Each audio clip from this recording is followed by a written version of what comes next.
Buenas tardes, soy el doctor Jesús Torres Espinosa. Esta es la asignatura de fisiología.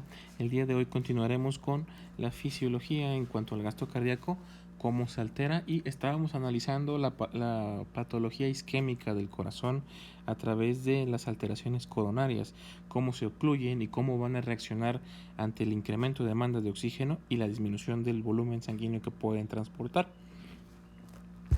Entonces, la vez pasada estábamos hablando un poco de los cambios según el tiempo que va a ir pasando de la isquemia en el tejido miocárdico. Entonces vamos a hablar un poco ahora ya en forma del infarto agudo del miocardio, en el cual va a haber una oclusión total de las arterias coronarias. Esto va a interrumpir completamente el flujo sanguíneo en los vasos coronarios distales, o sea, de donde está la obstrucción hacia adelante no va a estar fluyendo sangre. Entonces, la zona infartada va a ser conocida como el infarto al miocardio. Si esta zona la podemos nosotros estadificar según la rama de la arteria coronaria que se haya obstruido. ¿Sí? Entonces, en un inicio en el infarto, vamos a encontrar que la sangre colateral alrededor por las anastomosis, recuerden que toda la capa superficial del miocardio tiene una gran cantidad de anastomosis, esta sangre va a tratar de mantener el nivel de oxígeno y de nutrientes en el miocardio, cosa que no es muy posible. Ahora, se va a generar una vasodilatación en las arterias que están después de la oclusión para tratar de que la sangre estancada aprovechar el máximo posible el oxígeno que tenga. O sea, eso es tratar de utilizar el oxígeno residual que queda en la sangre estancada. ¿Sí? Los miocitos al no recibir el oxígeno pueden morir rápidamente en algunas horas. ¿Sí? En especial en la zona que está en el centro del infarto, en la cual pues las fibras musculares van a empezar a morir. Si no llega la circulación colateral rápidamente, pueden haber muerto nuestras fibras en 1 a máximo 3 horas. Luego de la zona muerta, que es el centro del infarto, tenemos una zona no funcionante. Es una región en la cual nuestras células musculares están como paralizadas, no se contraen, no mandan impulsos eléctricos, está sufriendo ese tejido, pero aún se encuentra vivo. Y alrededor de este encontramos otra zona, que es la zona de la isquemia leve. Esta va a rodear a la zona no funcionante y tiene una actividad leve de contracción. Todavía se mueve un poco a pesar de que no le llega adecuadamente el flujo sanguíneo con el oxígeno. Entonces, por ejemplo, en esta imagen podemos ver las zonas.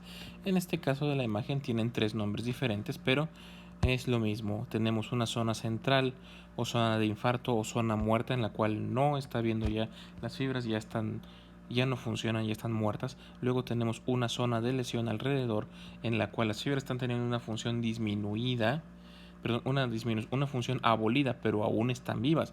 Podrían funcionar o retomar su función siempre y cuando les llegara flujo sanguíneo.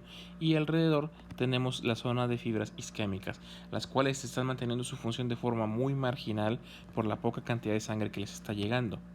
En esta imagen podemos observar una oclusión de una de las carótidas. Es fácil de observar porque podemos ver aquí en esa área cómo se encuentra ennegrecida la arteria.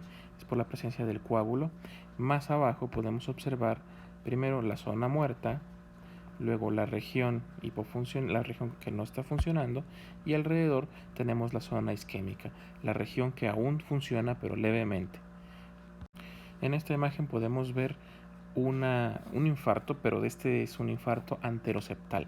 Quiere decir que se infartó la arteria coronaria encargada de irrigar la porción anterior del tabique interventricular.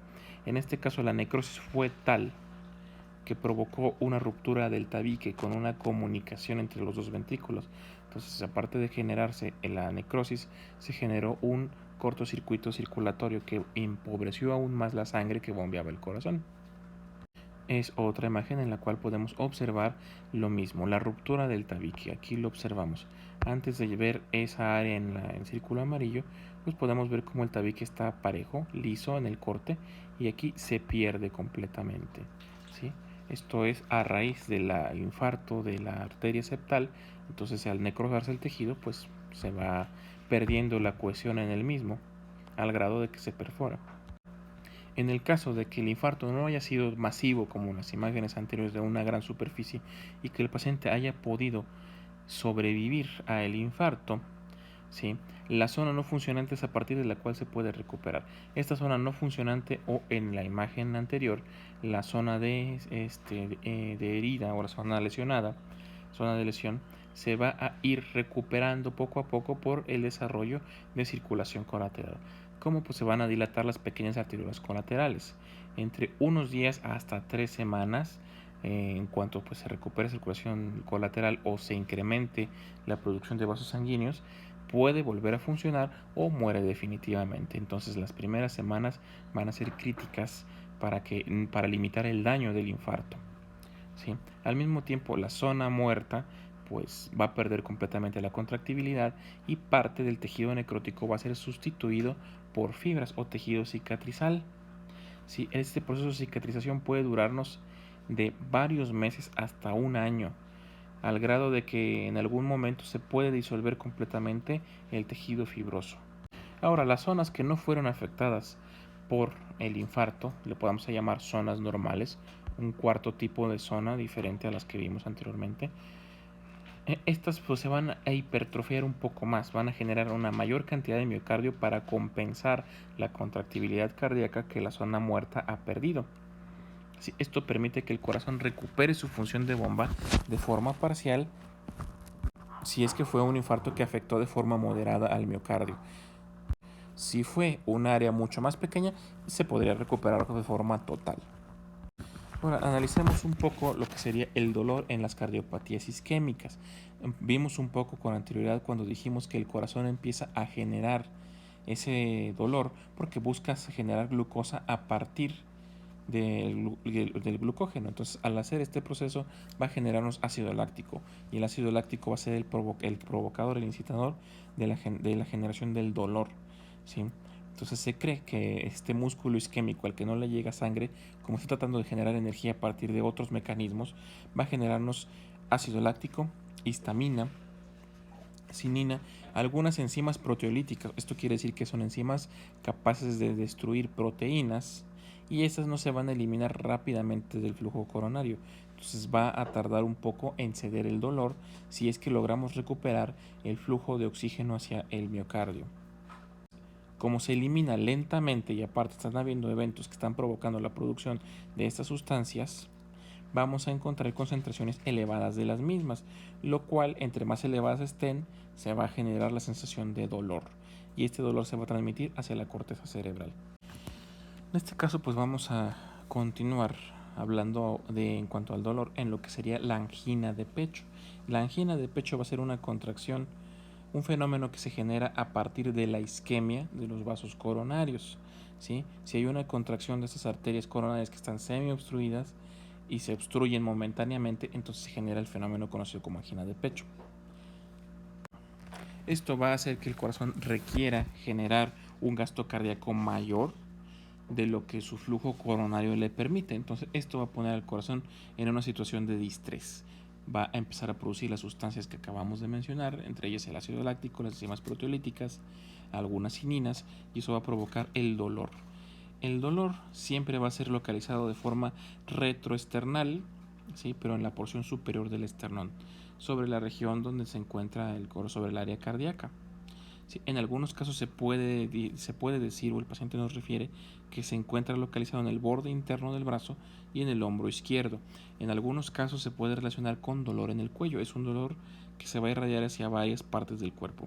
Hay pacientes que pueden estarse quejando solamente de dolor facial y resulta que es un infarto. Entonces, si no tenemos clara la causa del dolor que nos refiere el paciente y está cerca, hay que hacer un electrocardiograma y descartar la causa cardíaca. Otra característica de esta situación es que el dolor se va a relacionar con ejercicio de cualquier intensidad o con situaciones emocionales, ¿sí? Entonces, una situación de estrés, una situación de tristeza, de ira, puede provocar o desencadenar el fenómeno de la angina de pecho. Este angina de pecho va a ser un dolor de tipo opresivo. El paciente nos va a referir que siente como si tuviera a alguien sentado en el pecho que le impide respirar. Puede durar algunos minutos y obliga al paciente al reposo.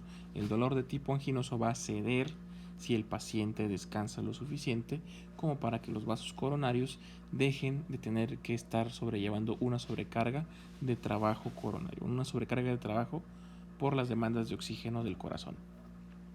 Por lo pronto terminaríamos aquí, continuaremos mañana en este video, aún estamos con gasto cardíaco.